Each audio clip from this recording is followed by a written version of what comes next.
Baik, salam sehat, salam tangguh.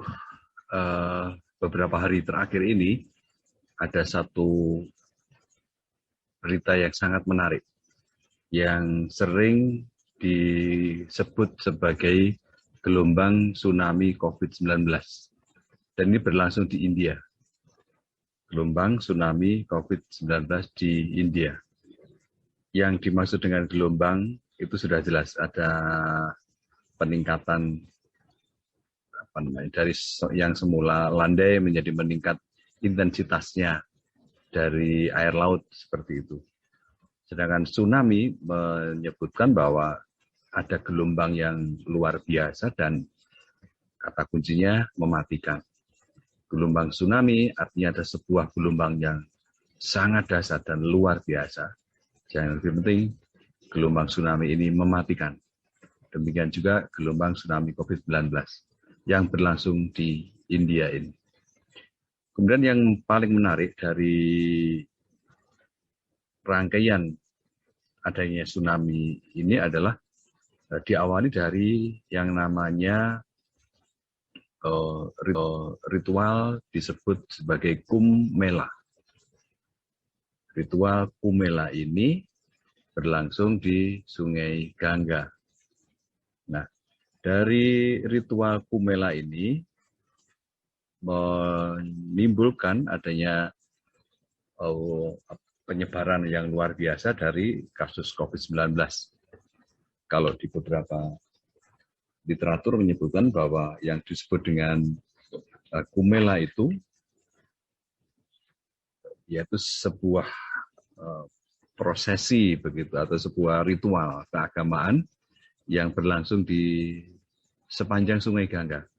Jadi kita tahu bahwa Sungai Gangga adalah sungai yang paling sakral bagi umat Hindu di India. Sungai ini disebut sebagai penjelmaan Dewi Gangga dan merupakan diyakini sebagai Dewi kesuburan, Dewi pembersih dosa. Kemudian dari sana menjelma menjadi sebuah ritual yang berlangsung setiap 12 tahun sekali. Jadi setiap 12 tahun sekali ada sebuah peristiwa yang sangat ditunggu-tunggu oleh seluruh warga masyarakat di India. Nah, yang menarik dari festival ini di India ini berlangsung pada mulai beberapa sumber menyebutkan mulai awal Maret sampai pertengahan April masih terus berlangsung. Nah, di satu sisi mengapa ini menjadi bermasalah karena memang kita mungkin bisa memaklumi karena menurut data sejak November 2020 kasus COVID-19 di India 43.000 sekian, kemudian 28 Desember itu 24.000, kemudian 29 Januari itu 13.000. Jadi ada tren penurunan yang luar biasa. Kemudian pada 7 Februari itu kasusnya hanya 12.400 sekian. Dan ini disebut sebagai kasus yang paling rendah di India. Artinya mulai 26, mulai November, kemudian Desember, Januari, Februari itu ada tren penurunan yang cukup signifikan. Kita tahu bahwa India menerapkan skema lockdown yang luar biasa. Jadi beda dengan di kita, bersyukur kita diberikan bukan lockdown tapi PSBB, pembatasan sosial berskala besar. Dan itu masih ada pergerakan-pergerakan ekonomi yang memungkinkan warga masyarakat untuk bisa beraktivitas sehingga tidak jatuh di dalam situasi yang sangat lebih parah lagi. Demikian yang terjadi di India, skema lockdown itu mereka meyakini bahwa ada sebuah tren yang menurun luar biasa. Nah, puncaknya pada bulan Maret 2021 itu mulai tren ada sedikit peningkatan. Dari Februari itu 14.000, kemudian 6 Maret 2021 kami mencatat ada 18.754. Itu Maret, awal Maret. Kemudian 23 Maret itu melonjak menjadi 45.262 kasus baru dalam satu hari. Kemudian pada April itu ada 89, jadi ada 2 kali lipat kasus baru. Pada tanggal 10 April itu kasusnya sudah mencapai 152.800 sekian per hari kasus baru. Nah, yang mencengangkan pada tanggal 20 April itu kasusnya sudah 295. Ini para ahli menyebut titik kritisnya jika sampai menembus angka 200.000 per hari.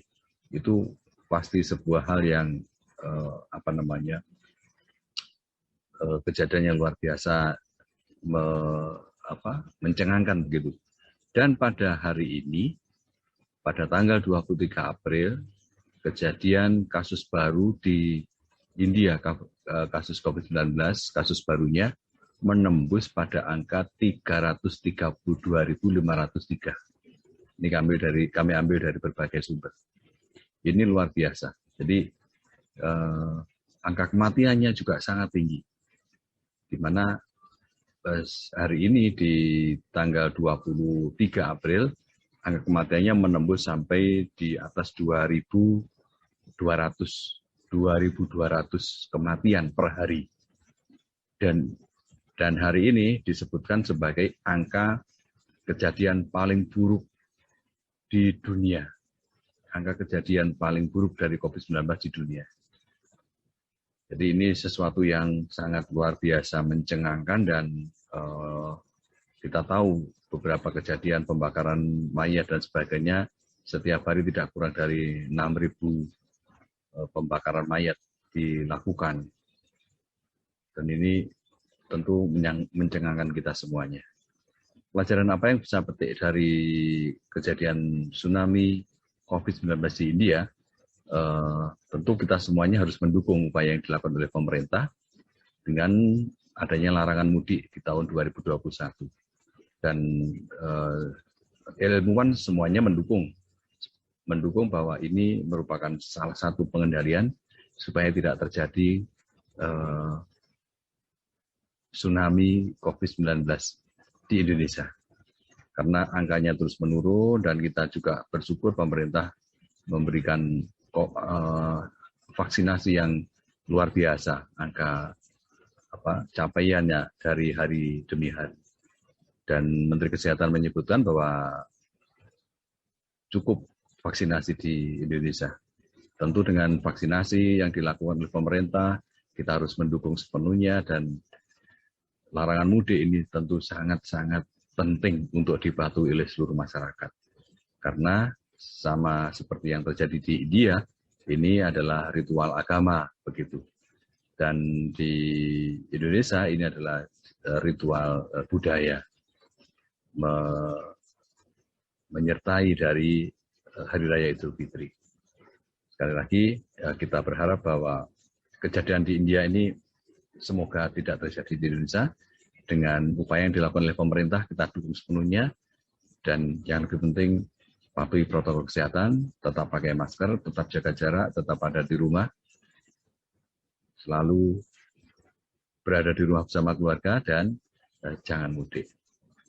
Salam sehat, salam tangguh, salam kemanusiaan.